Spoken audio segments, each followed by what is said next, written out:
This is Polyamory Weekly, tales from the front of responsible non-monogamy from a pansexual, kink-friendly point of view. A warning for our under-18 listeners. This is an adult-oriented podcast about really lascivious things, like communication and honesty in relationships. If you're under 18 and looking for upfront advice and answers to questions about sex, please visit scarletteen.com.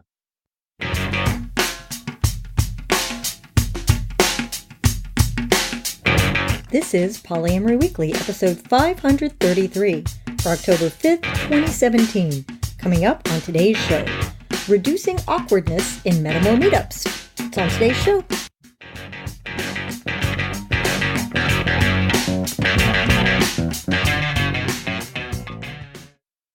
Hello, everyone. I'm your host, Minx.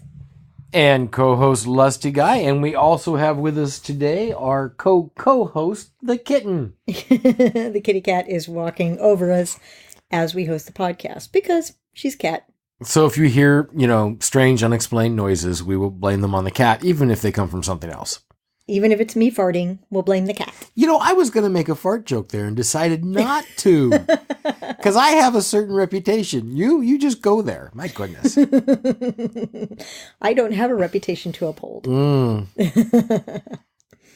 Well, we got some fun host chat this time, in addition to a compelling topic and some exotic content. Ooh, exotic. I like that word. And a great happy poly moment, too. Yay. It is a pretty good one. It really is. It really is. First up in our host chat segment, as you may recall, in episode 521 a few months ago, I talked about my response to a video that Mayim Bialik, formerly of Blossom fame, did on how she doesn't get open relationships. And she made a lot of false assumptions. And because I was unemployed at the time, I actually took the time to script and make a response video to her, which she probably didn't watch. But, recently, she posted in her YouTube feed an I was wrong video. Apparently, I'm not the only person to school her on open relationships, and enough people did it, or at least people that she respected did it, that she actually took the time to put out an here's the stuff I got wrong video, and it was pretty damn good. Go Bravo! Wow. I know. Well, that is really rare in our culture for somebody to just say, I was wrong. And I actually think it's a mark of intelligence because everybody's wrong sometimes. The question is just whether or not you're aware of it and whether or not you got the balls to admit it. Or labia to admit it. That's right. Metaphorical. Yes. And you know who's really great about admitting that they're wrong is scientists. Well, sometimes people are people and scientists can hold on to their ideas too. But that's right. I think there is a core element of the philosophy of science that says that being wrong is not necessarily so bad. It's good sometimes to be wrong. And, it's always good to improve your theories, and that requires being wrong. I'm wrong all the time. I'm great at being wrong. Man, I'm wrong a lot. A lot. Now, I'm wrong less often than the rest of y'all. Let's get that straight. But in other news, we kind of had a life event. Oh, over the last year and a half, we've had a number. But yes, most recently, we had one that's even relevant to the show. Yeah, just a couple weeks ago, I moved in. I let my lease lapsed and moved out of my 2-bedroom apartment and moved in with LustyGuy and L. So we are now a ménage à trois. Ménage actually being the French word for household, you perverts. And so the kitty and I moved in a couple weeks ago, and there have been some bumps along the road, but not too bad, right? I think we've handled everything pretty well so far. I think so. I think I would leave you and Elle to talk about the bumps because I think I and the cat have been doing pretty well. Honestly, the cat and I are coming out the easiest of this. I will say one insight that I have had around some of those bumps is an insight into male privilege. Some of those bumps have come, in fact, I would let you guys define all around stuff, basically. Stuff in the house. Possessions in the house and where it is and who gets to touch it and what it gets to look like and where things get to live. That's right. Now now we're really going to get in deep because I'm going to take another step back out in this circle and talk about diving. And about, yeah, look at her. She's like, how the hell does this get here? Well, this is how it gets here. Everything's about diving. And it's about my insight into male privilege. So I recently got into diving, and I have arranged a hanging system for my dive gear above the bathtub and shower, so that at the end of the dive, I can hang things up, rinse them off, and let them drip until they're dry. And then, because I've been going on so many dives so regularly, then I pretty much go on another dive and come back. Now, everybody who has seen this system has pretty much had the same response. They have looked at me and said, wow, Elle must love you. The presumption being, she's the woman in the house and she must really love me to allow me to do this. Now, at the same time, there have been about 4 CPUs in various parts of disassembly strewn about our dining room for weeks. Much to my chagrin. This is one of Elle's projects. No one, not once ever, has looked at her and said, wow, LustyGuy must really love you. And the reason is, I believe, we have this cultural thing that the house is the woman's responsibility and reflects on her, not the man. It's a layer of male privilege for me to be able to say, I don't care if the house is a mess, because nobody's going to come over and as they walk out of the house think, wow, LustyGuy is a lesser man because his house is a mess. He's a failure as a man. But women have that pressure. And this little series of interactions and bumps in the road to me have illustrated this additional layer of male privilege that I hadn't thought of before. That I'm privileged in that nobody looks at my house and says, you're a success or a failure as a man based on my house. It's true. We're like, boys will be boys. He's a guy. He couldn't possibly keep a house. Right. Exactly. Yeah. He's not supposed to have taste. He's not supposed to be neat or whatever. But women have that pressure put on them. And that's one of the things that I've learned around your moving in. Now, there was actually a request for us to do an entire show about moving in, which maybe I'm thinking another couple of weeks or a month or so. Oh, I think we should give that a year. Or a year. Okay. Let's Fair wait. enough. Let's wait and go into detail in a year. And you have an announcement? I do have an announcement and a topic. God, like they haven't been listening to me enough already. That's okay. So as we've talked about before, Minx and I love to come out and see you all and meet you all at the various shows and events that invite us. And because it's a way of giving back to the community and staying in touch, Minx likes to do it without charging any honorariums. And basically, as long as it doesn't cost us money, we're really happy to come to your show. Now, with her job and the way things work out, what that means is after we go to about 3 shows a year, it's going to cost us money to go. Because I don't have that many vacation days. So the 4th show is when we start asking for an honorarium. The first 3 shows, we just ask for our travel expenses and housing expenses to be covered. Now, I bring this all up to say we have our first verbal commitment for our first show in 2018 now, in April. And once we've got everything signed, we'll announce it. And there's a couple of other that are kind of floating. If you want to be one of those first 3 shows that we will only ask you to cover our travel and housing expenses. Get us cheap. It's time to send me an email at LustyGuy@polyweekly.com. Now, we're happy to come after that.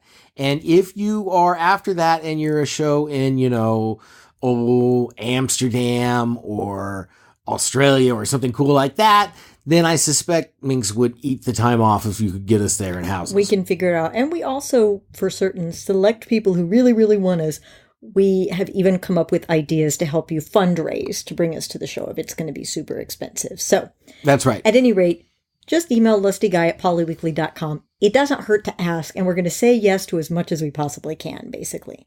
Which is one of the things I love about her.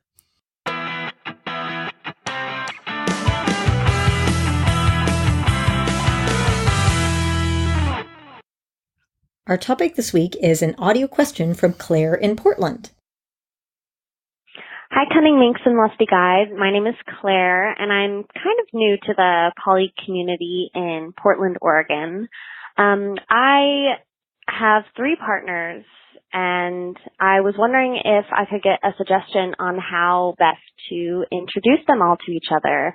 My long distance partner is going to be visiting in January, and they have all agreed to meet one another. So I was wondering if you had any suggestions on just how to maybe make it most comfortable for everyone. And I've already gotten the insight on each of them on how they feel about me flirting or showing affection to one another in each other's presence, but I was just wondering if you had any other suggestions that might make it more comfortable. I love your show. I've listened to pretty much every single one of your podcasts during my overnight shifts at work, so I am fully caught up in just 2 weeks, which is why I really need you to make some more.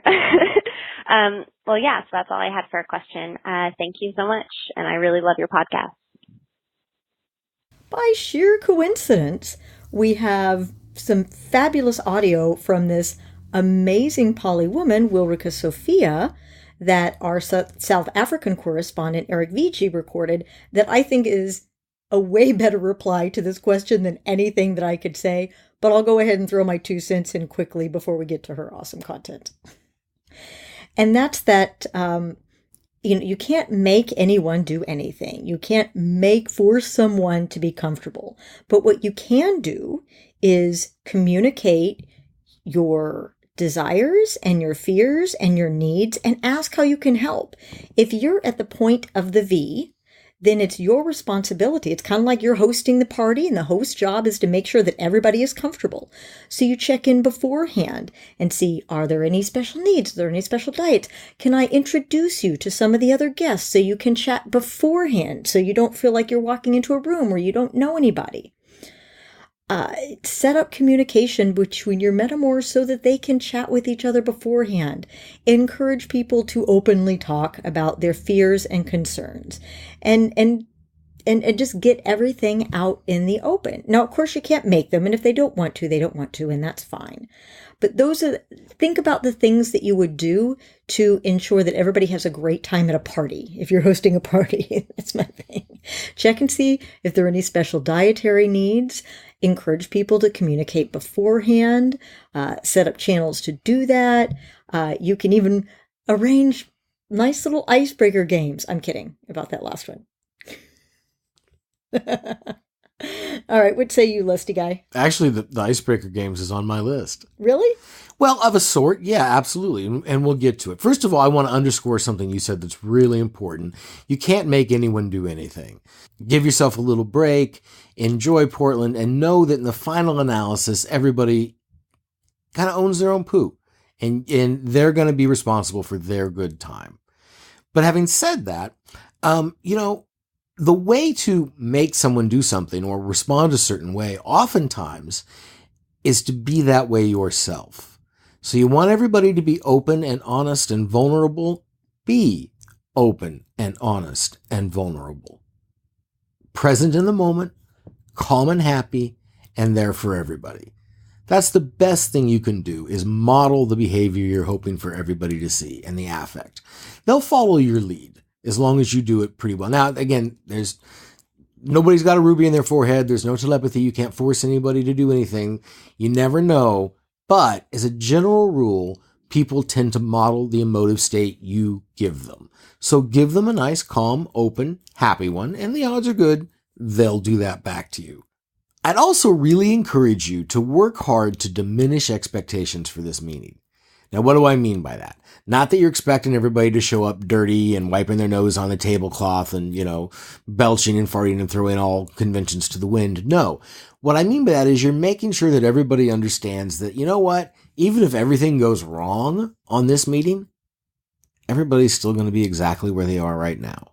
It'll be fine. Yeah. You're going to have lots of meetings. This one is not the only one. Really, it's all right. It doesn't matter. Make sure that everybody understands there's no mistake that can be made that is not retrievable through this. I just thought of something else too. I can't believe I didn't say this earlier, all about teamwork and collaboration. Why not set up some kind of group chat and just ask everybody involved, how do we reduce the awkwardness? Well, that's also on you snuck a peek at my list. There it is. Oh, there you go. That's exactly right. Make some allies here. Now, Right. It doesn't have to be a group thing, right? You could be individually with everyone. You can just tell everybody, hey, you know what? Would you please think about how you can help make sure that everybody's relaxed and comfortable and having a good time, and what you need for that to be the case.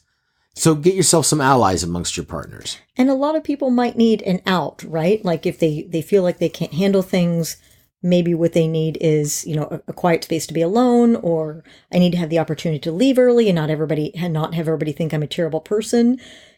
Having that stated up front and having everybody aware of that, so there's not like some big escalating drama, very helpful. Absolutely. Or I just need a hug, or I need a cat to pet, or whatever.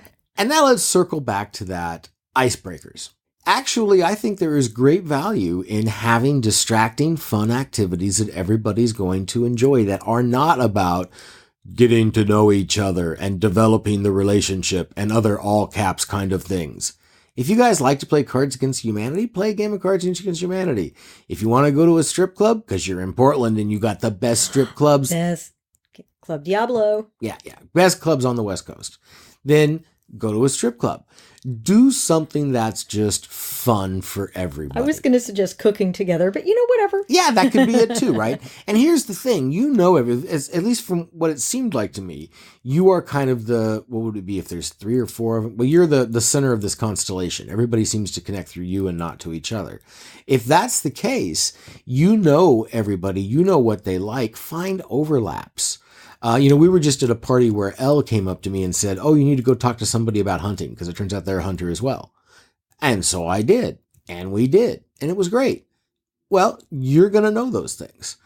Figure out stuff that everybody can do in common, have some little distracting non-capital letter stuff to do, and pre-think out some topics of conversation that you think people are going to be interested in talking, not only to you, but with each other about. Be open and honest and vulnerable, and have fun. And here's what Wilrieke Sophia had to say about it. If you've been polyamorous for more than about 5 minutes, you've probably had complicated feelings about your metamours. Wilrieke Sophia certainly did. So my name is Wilrieke Sophia and I live in the Netherlands. So what did she do about it? She wrote a blog entry called To the Women Who Sleep With My Man. Wilrieke Sophia is one of the faces of polyamory in the Netherlands. She's been featured in a full-page article in Het Telegraaf, the Dutch national daily. She's had a TV crew follow her and her partner around for a day for an episode of Jy zal met haar zijn, which means you will be with her. Her cuddle parties have been featured on Dutch TV. You may even know her name from Elizabeth Sheff's 2015 book, Stories from the Polycule. I'm also a writer. And I give one-on-one sessions to people where I cuddle them and coach them and do body work with them. And how did you come into this heart-based life, you call it? Well, I try living in, let's say, between brackets, normal life and with having a job and fitting in the mold that society tries to fit you in. I just really like holding people and touching people like both physically and on an emotional, mental, spiritual level. Do you identify as polyamorous? Yeah, it's an interesting question because I like to let go of labels because it gives me more freedom to really explore what my heart and my soul desire instead of trying to fold and fit into another mold. There's definitely still a stigma on not living in a normal, again, between brackets, normal way. I think many people just hold on to that because that feels sort of safe. It's just the same as with having a job, like having a regular job, the same as with having a regular relationship. We think it's safe. We believe that's the safety we can create. And human beings are creatures that long for safety. But it's imaginary safety, if you ask me. I don't think the danger in losing love or income or whatever is smaller by just having one source of it. But people think it is because that's the reality as they know it. And then that brings me to another piece of your writing, which is what prompted this conversation, actually. I found it online. I don't know where I found it, but and it's a letter to the women who sleep with my man. Tell us a little bit about this letter that you wrote.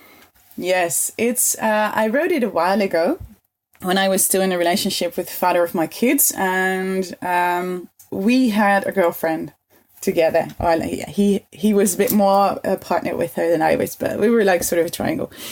And what I noticed is that he was also dating other women. What I really noticed is that I have a strong desire to feel seen in a connection.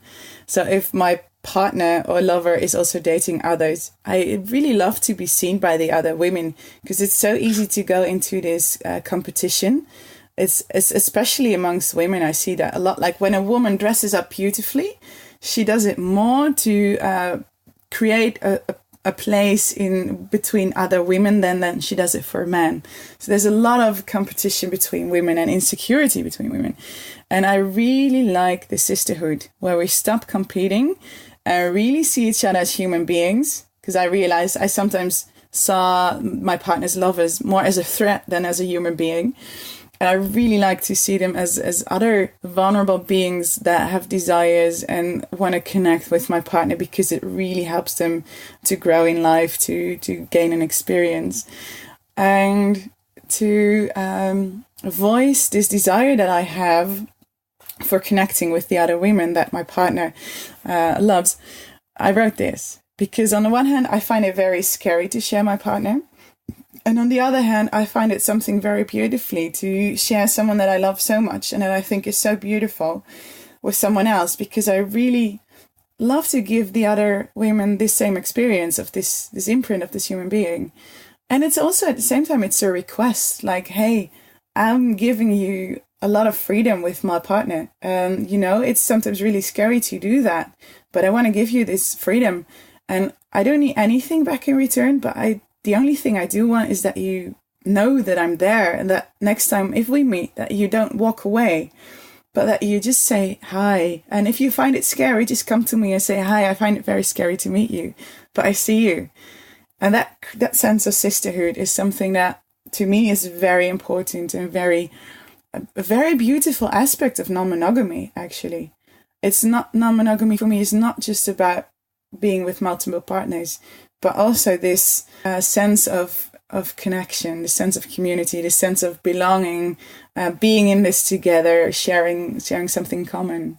And it's a beautiful thing. And your letter just expresses that whole dynamic, that whole metamour dynamic so beautifully. And I wondered if you would read it for us, please.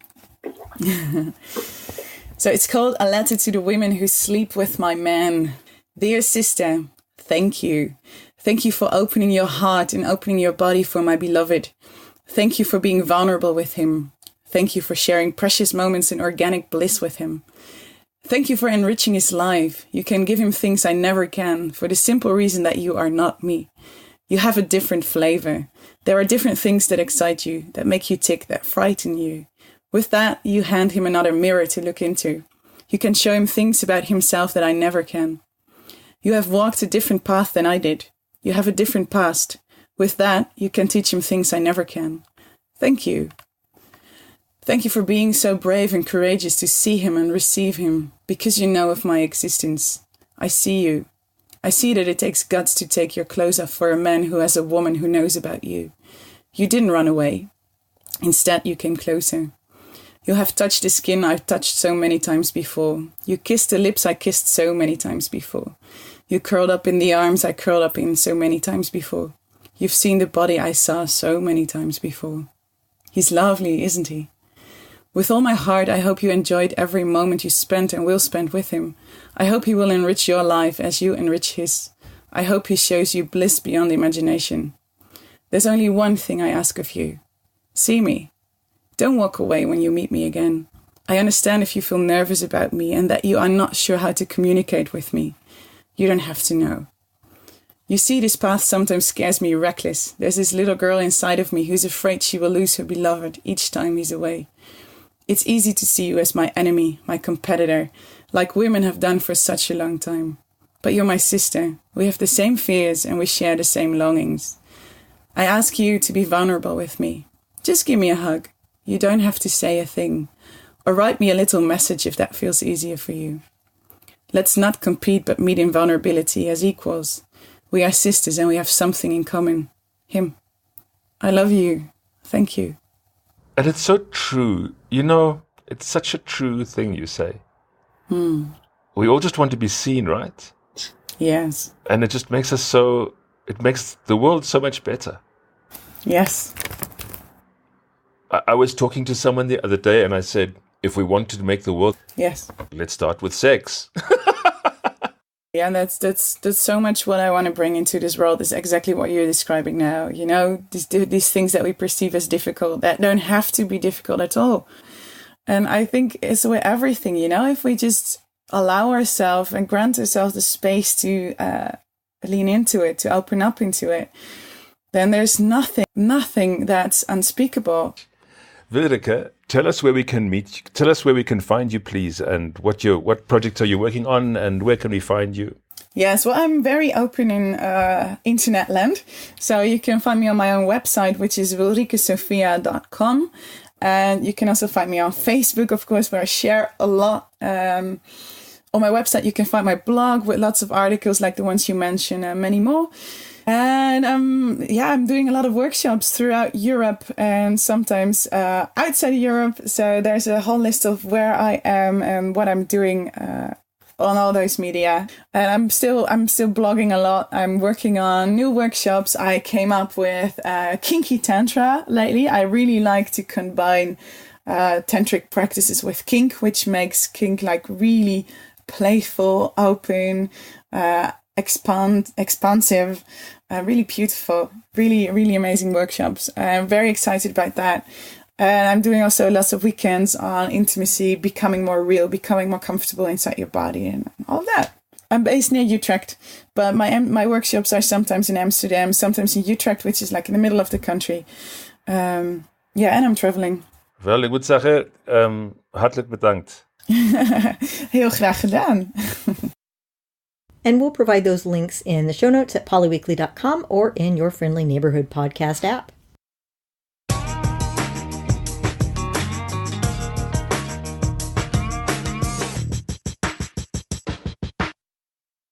Our first bit of listener feedback is from episode 517 on STIs for Dummies.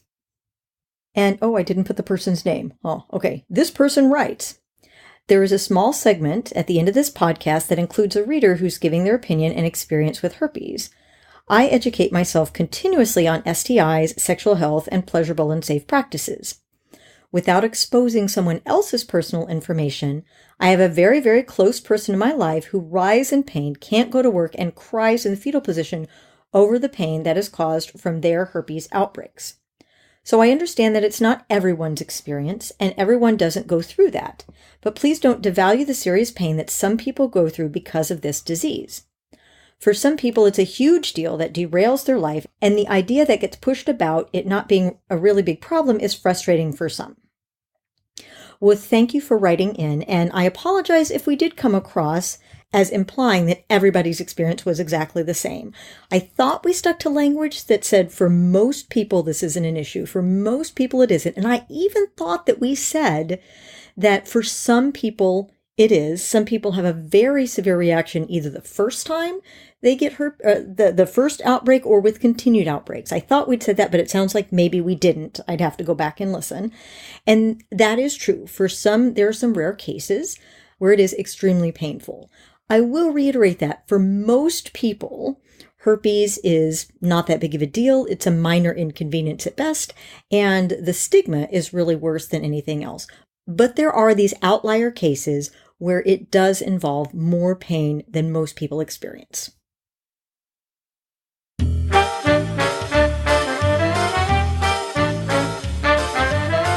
It's time for your Happy Poly Moment of the Week, brought to you by Fubbly polyamorists everywhere.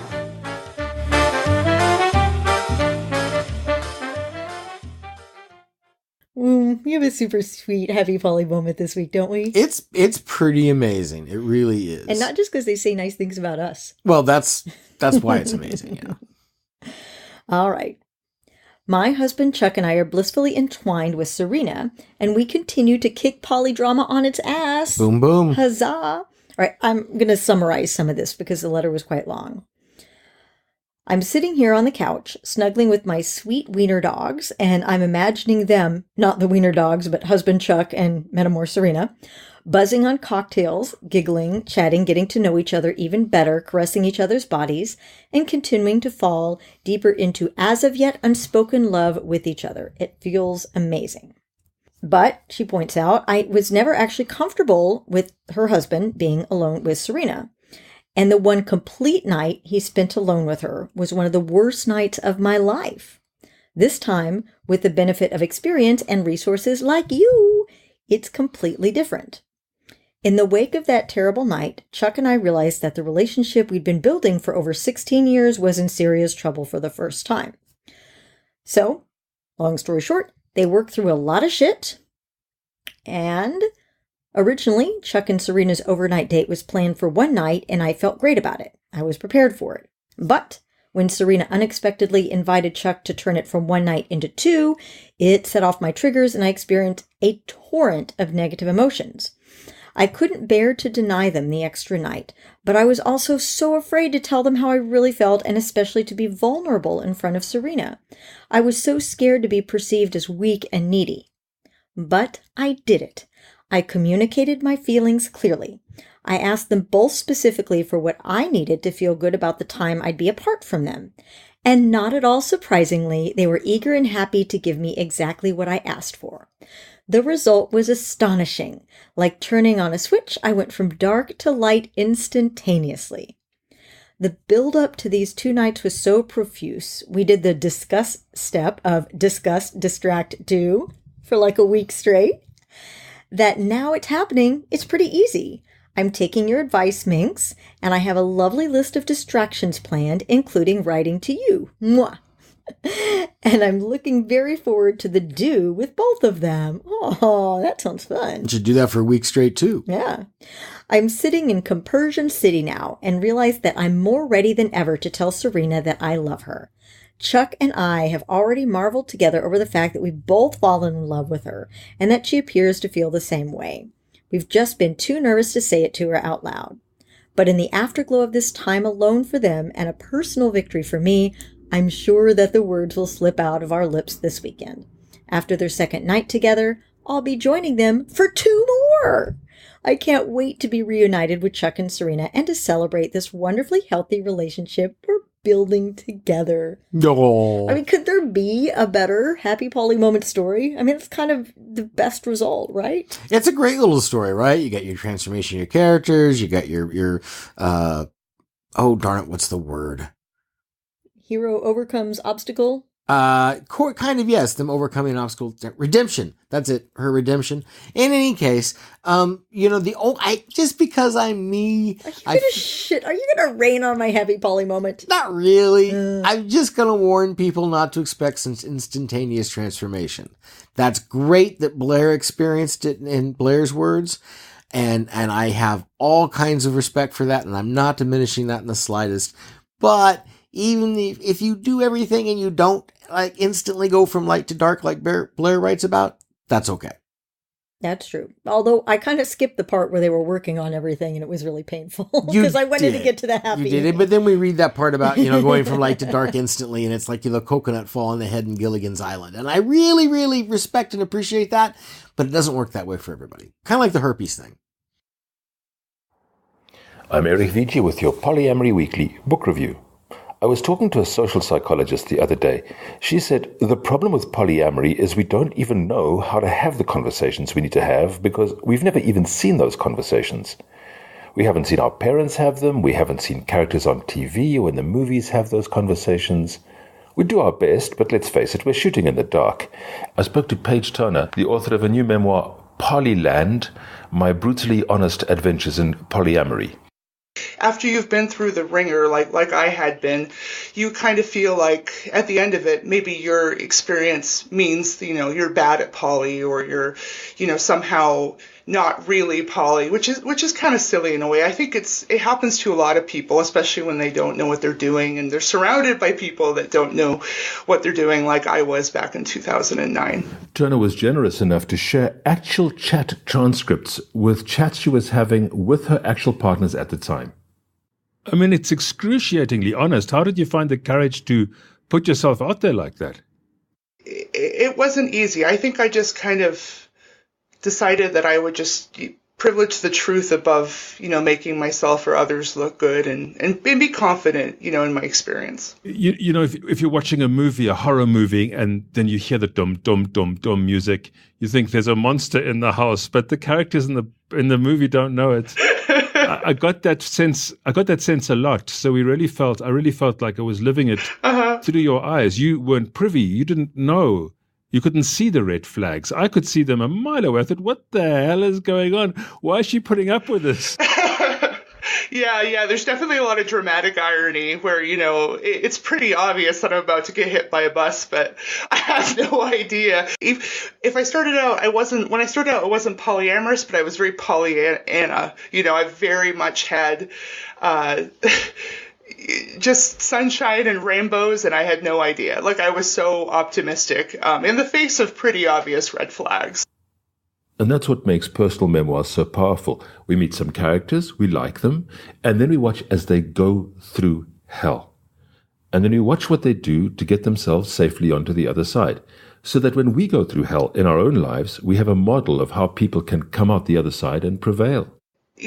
One thing that I've learned is that it's not about things never going wrong. Like, so a lot of times we worry about, bad things are going to happen and how do I prevent bad things from happening. It's more about being able to, be resilient, to rebound from those bad things, to know that you can go through stuff and come out on the other side. I guess in a weird way, that's what's been really empowering and great for me is I kind of had some dicey stuff happen, and I'm actually a very happy polyamorous person these days. I have 3 partners. Life is very good.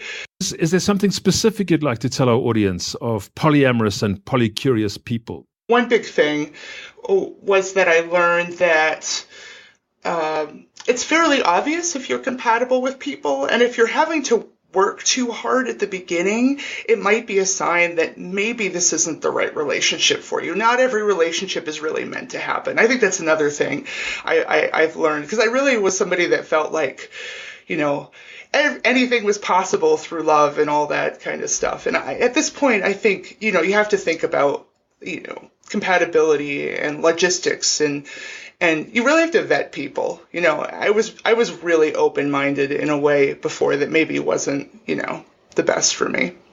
But also the fact that I felt intense jealousy and intense compersion at the same time, which I didn't even know was possible.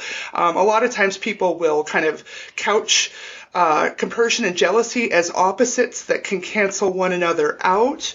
And I've never found that to be the case. What I have found with compersion is that it gives me something to focus on and to kind of get me through those moments, being happy for my partner while I'm working through the jealousy and insecurity, which took some work. So that's a big thing that I really think is important for people to know, that just because you're feeling jealous or insecure doesn't mean you're not cut out for this. For me, this is the exact thing that our community needs almost more than anything else. We've got the Franklin Vo. I mean, his book, The Game Changer, is also a bit like this, right? It shows the kind of messy side of polyamory. But aside from that, what have we got? We've got the ethical slut. We've got opening up. Mm-hmm. But we don't have these real accounts of real people going through real things. We've got this book of yours now. We've got Jenny Block's Open, which was fantastic. Mm-hmm. And I really think this is an important book for the genre and for the community.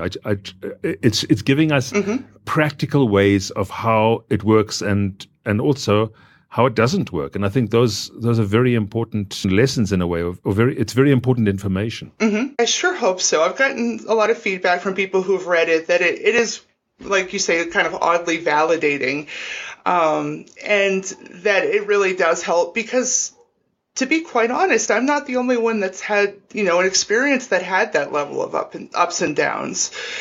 So I've definitely gotten that feedback from people, which is really reassuring. Where do we get hold of you? What are you working on? Sure. So I'm on Twitter as poly.land, POLYDOTLAND. Poly.land also has a Facebook group. We've about, I think we have over 1,300 followers now there. And we're obviously on the web at poly.land. So land is a top level domain like .com. Right now, actually, my second book just went to our beta reading team. I'm really excited about that. It's actually a how-to guide. It's a short focus micro guide. And it's targeted towards, geeky couples that are looking to open up and want to learn, kind of a quick start guide to polyamory so they have a good sense, and that's coming out in a month or two. I wanted something that was really easy to read and really entertaining and really funny. There's a lot of really dorky jokes in it because I figured that, it doesn't do any good for like newbies to come in the community if they can't finish a book.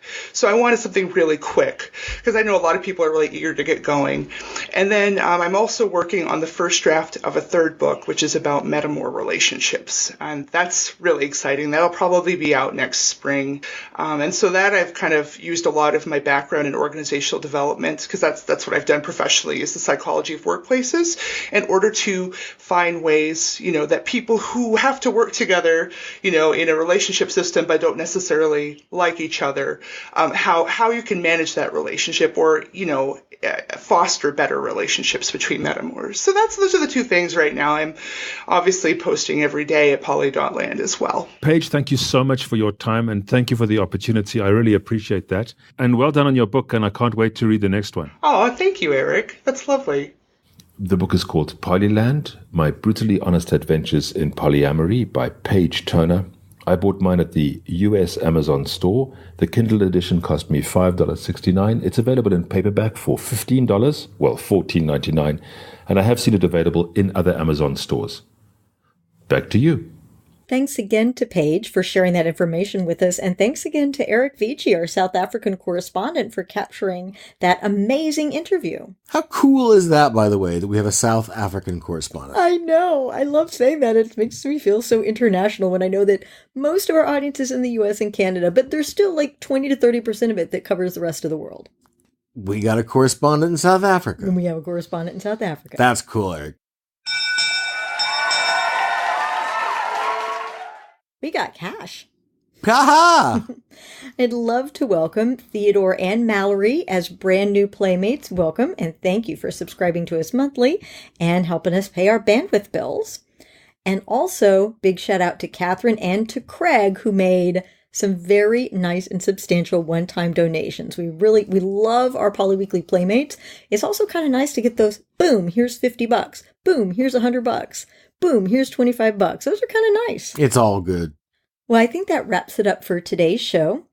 We are a free resource. We help hundreds of thousands of people navigate their introduction to and success with polyamory.